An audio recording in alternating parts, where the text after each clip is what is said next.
iPads and other devices are called tablets because they belong on tables. They are tested 20 centimeters away from that big guy that I showed you before. 20 centimeters away. They are not approved to be held in the laps of little children, although millions of kids are having them now in schools because the people involved in educational technology and those involved in public health research are not talking to one another. Because if they were, they would understand that you're giving children a two-way microwave radiating device, and if you must give them such a device for learning purposes, put it on airplane mode so that it's not sending and receiving signals as it does otherwise. Now, this is some new modeling, again, that we've developed with colleagues in Brazil, and we can share with you how we've done it. We first start out with the MRI and create the model with 1 millimeter voxels, and this is quite a bit of work goes into creating this, and here is what it looks like after a period of 6 minutes. And that's really not as bad as it might look because you see the red area only gets partway through the eye of the adult, right? The one that we're really concerned about is this one with the young child. And this is a 3-year-old brain that we modeled. And you see that by the end of that 6-minute call, the peak radiation, yellow and red, is getting all the way into almost both eyes. And again, this is one call, and it's not going to kill anybody. It may not cause any biological effect whatsoever for 1 call or 2 calls or 3 calls. But the question is, what's the cumulative impact of this kind of exposure? How do we evaluate it? And I want to show you an example of some of the work that we are doing now that I'm releasing here for the first time. And this is a modeled microwave radiation dose of a 6-year-old with greater levels to the frontal and temporal lobes, eyes and cheek. And watch this here.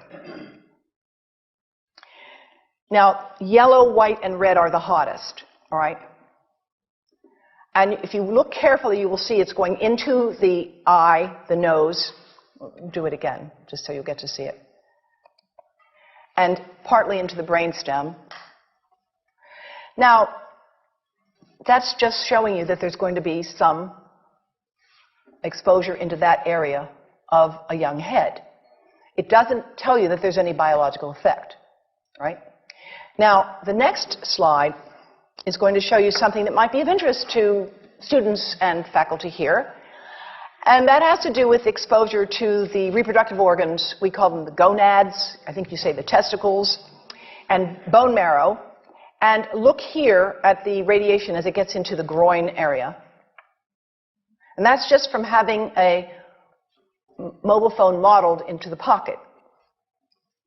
And this, again, is based on a normalized SAR with I think we had a dipole antenna. Now, the breast. The breast is mostly fat, contains a lot of fluid. Things that contain fat and fluid cook faster in the microwave oven. Now, a cell phone can't cook anything, all right? Mobile phones do not pop popcorn. That was a fraud. They don't make any heat that we know of, otherwise they wouldn't be permitted. But they do go through things that contain fat and fluid, and we are now working at Environmental Health Trust with scientists at the University of California, San Francisco, scientists at formerly the president of the American Cancer Society of California, because we are seeing women who keep cell phones in their bras. Has anyone seen a woman put a cell phone in her bra? Hands up, please. Please tell them you've heard now why they shouldn't do that. And here I want to show you our first case report from 2009, and we now have many more. This was a Chinese-American woman who used her cell phone 4 hours a day in her bra for 10 years while she was driving. Now, and you drive with a phone on your body. The phone is smart. It's going to go from one tower to another, and it's going to say, here I am, where are you, here I am. And it's going to be going to max power each time it moves from one cell tower to another. And there it was right next to her chest. And the tumors that developed right under the antenna of the phone. unusual tumors. But in the meantime, people have a right to know how you can minimize exposure.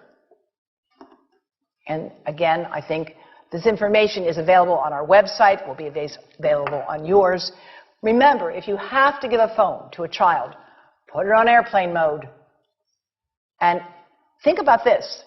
That microwave oven, it works because there's a metal box around the microwave signal, and the signal pings all over the place. Next time you get into an elevator or a train for any length of time, put your phone on airplane mode. Otherwise, that signal is going all over the place, magnifying and coming back. Keep the mobile phone away from you when it's on and you are asleep. Now, it takes a village to do a lot of things.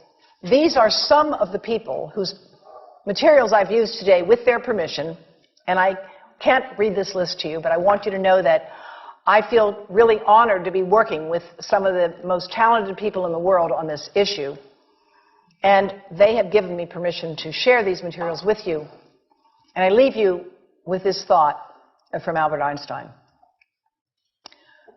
The world is not dangerous because of those who do harm, but because of those who look at it without doing anything.